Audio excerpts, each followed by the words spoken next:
Hello hello hello hello hello hello hello hello hello थोड़ा सा पीछे वाले मॉनिटर का आवाज खोलिए। हेलो और थोड़ा सा बेस कम करिए इसका।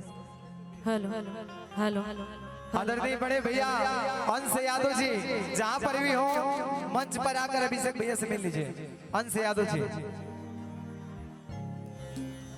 हेलो सबसे पहले ये उपस्थित हमारे जितने भी जनता जनार्दन, जितने भी हमारे बड़े भैया लोग, जितने भी हमारे गार्जियन लोग, ऐसा न मुँह पे बार देने बड़ा लोग तो नहीं, यूट्यूब से हमारे जितने बड़े भैया लोग जितने लोग आए हैं सबको मेरा बार बार प्रणाम, ढेर सारा आशीर्वाद प्यार दुलार की कामना बा। और आज का ये कार्यक्रम अभिषेक भोजपुरिया जी को समर्पित है, उनकी वजह से, उनके सौजन्य से ये कार्यक्रम हो रहा है। आपको बहुत बहुत दिल से आभार हम सभी कलाकारों की तरफ से। और बड़ी ही खूबसूरत टीम हमारी। कहाँ गए विशाल जी?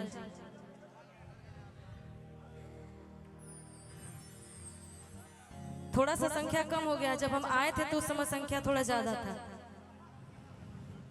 कोई बात नहीं, देखिए पब्लिक कितनी है उससे फर्क नहीं पड़ता, पब्लिक कैसी है उससे फर्क पड़ता है।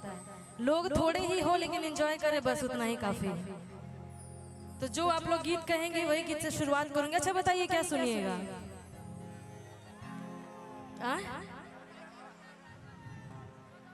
चाचा गाने के पहले ही दे रहे, ये बहुत बड़ा दिल है आपका, बहुत बहुत शुक्रिया। आशीर्वाद प्यार दुलार बनाए रखें। जी बताइए कौन सा गाना सुनिएगा? जो सुनिएगा वही सुनाया जाएगा। कौन सा? लगाए दिए चोलिया के हर समय एक ही गाना कितना गाएंगे हम? हमारे यूट्यूबर वाले जितने लोग हैं आए हैं कि नहीं? अंकेश जी किधर हैं? जरा हाथ खड़े करें। अच्छा बैठले खेला करत रहो। हमारे यूट्यूबर लोग बोलते हैं भैया लोग के हर स्टेज पे एक ही गाना गाइएगा तो कैसे चलेगा, और हर जगह आप लोग यही गाने का फरमाइश कर देते हैं। जो हमारा इच्छा हो। ठीक है चलिए शुरुआत करते हैं यहीं से, फिर आगे फिर हम जैसा आदेश होगा वैसा किया जाएगा। दिखाइए आई कहाँ?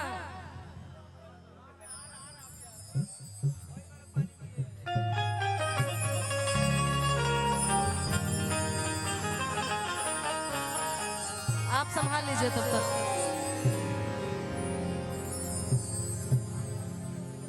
इससे पहले भी काफी अच्छा प्रोग्राम चल रहा था। रितेश पांडे जी आप सबके बीच में आए हुए थे, हमारे बड़े ही अच्छे मित्र रितेश जी, दीपक जी, सभी लोग। बड़ा सुंदर कार्यक्रम हुआ।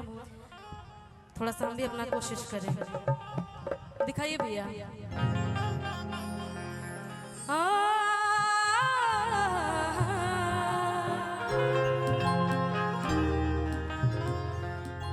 और अगर कुछ प्यारी प्यारी नृत्यांगनाएं आई हो तो उनको भी मंच पे बुला लीजिए।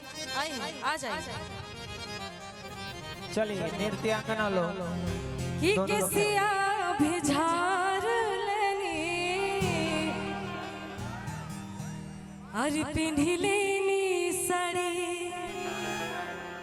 की लाली लगाई लेनी, हरी रूपवा सवारी। बड़ा खूबसूरत मंच साउंड है आपका। कि एगो होता पिछवा से चूक राजा जी। यही हल्ला हम मिस कर रहे थे। देखा भोजपुरी के कार्यक्रम होको और हल्ला ना होको तो मजा ना आवेला। आयल बनी जा अखंड कीर्तन करे कि हम गावत नहीं दोनों लोग टहरा तरह ना नु गाना हो तो हल्ला होते रहना चाहिए। कि एगो होता पिछवा से चूक राजा जी। गाना सुने हैं ना? हाथ उठाइए तुम। ये बात तो लोग भी यार लंदन ले आयल बड़ा भोजपुरी नहीं क्या बुझा? हाथ उठाइए आप लोग भी अगर सुने हैं गाना तो। आए कितने ईमानदार है, देखो यूट्यूब वाले हमारे कितने भोले भाले हैं। कि लगाई दी चोलिया के हुक राजा जी, लगाई दी चोलिया के हुक राजा, किसिया भी झाड़ लेनी पिन्ही लेनी साड़ी, लाली लगाई लेनी रूपवा सवारी। एगो होता पिछवा से चूक राजा जी, एगो होता पिछवा से चूक राजा जी, लगाई दी। अच्छा जिसकी बीवी इतना प्यार से बोलेगी ये जी लगा दीजिए ना, कह लेनू मेहरारू के नाम पे 20 रुपए दे तरफ मेहरारू भाग जाता है कि एगो ताटे पिछवा से चूक राजा जी, एगो ताटे पिछवा से चूक राजा जी, लगाई दी चोलिया के हुक राजा जी, लगाई दी चोलिया के हुक राजा जी, अरे हुक राजा जी, अरे हुक राजा जी। बहुत बहुत धन्यवाद, आप सब ऐसे आशीर्वाद प्यार दिला देते हैं।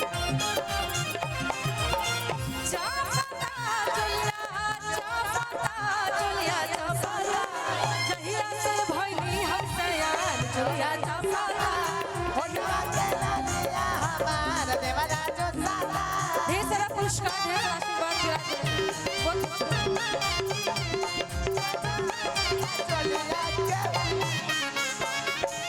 इसी में लेते हुए चलेंगे। लूजर में रानी लूजर में,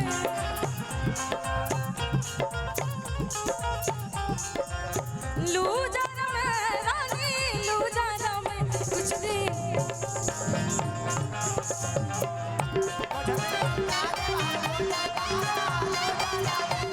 लगाई चोलिया के हुक राजा जी।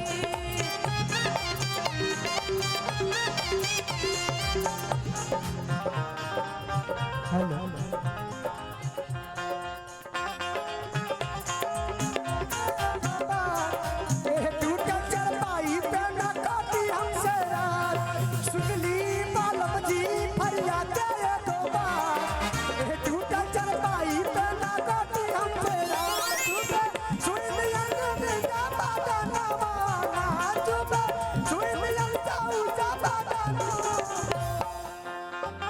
रुक जाइए, रुकिए।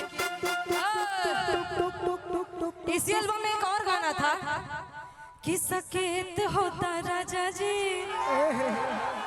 हर दोसर ले आदि। पुराना वाला सब गाना आप लोग सुन रखे हैं कि जाई बाजार किन लाइए ही घारी, रोज रोज हुक ना लगावे के पारी, रोज रोज हुक ना लगावे के पारी, रोज के झमेला बाबा है के हटा दी, रोज के झमेला बाबा है के हटा दी। सकेत होता ए भैया रुकिए, सकेत का मतलब क्या होता है? तू तो एकदम साफ MBA पास बड़ा धरबती अलग बा। क्या होता है सकेत का मतलब? हाय हाय हाय हाय टाइट होता, हाँ ये होता है कि सकेत होता राजा जी दोसर ले आती, सकेत होता राजा जी दोसर ले आती, सकेत होता राजा जी दोसर ले आती, लगाई दी चोलिया के हुक राजा जी, चोलिया के हुक राजा जी। कली आगे का ये हो पिया जी तनी पूछी लचरिया, जाए के बाटे हो बनारस बजरिया, ए हो पिया जी तनी पूछी लचरिया, जाए के बाटे हमके बनारस बजरिया। झीला चारिया जाए के बाटे डुमरा वो बजरिया। आखिरी में बात देरी करब ता गाड़ी जाई छूट राजा जी, तेरी करब ता गाड़ी जाई छूट राजा जी। लगाई दी ऐसे करिएगा तो हम खाली लगाई दी ही गाएंगे, उसके आगे गई भी नहीं करेंगे। लगाई दी चोलिया के हुक राजा जी, लगाई दी चोलिया के हुक राजा जी, लगाई दी चोलिया के हुक राजा जी।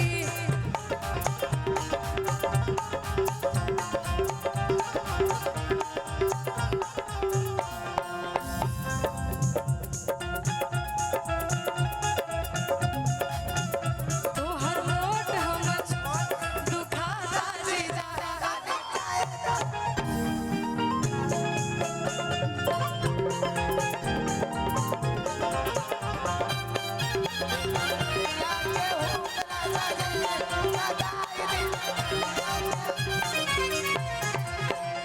आइए और कुछ फरमाइश है उसको ही पूरा करते हुए चलेंगे और आगे फिर और भी कुछ फरमाइश होगा तो बताइएगा। पूरी कोशिश रहेगी कि आप सबकी हर फरमाइश को पूरा किया जाए। कि हम तार गईनी हो सुनर बार पैनी हो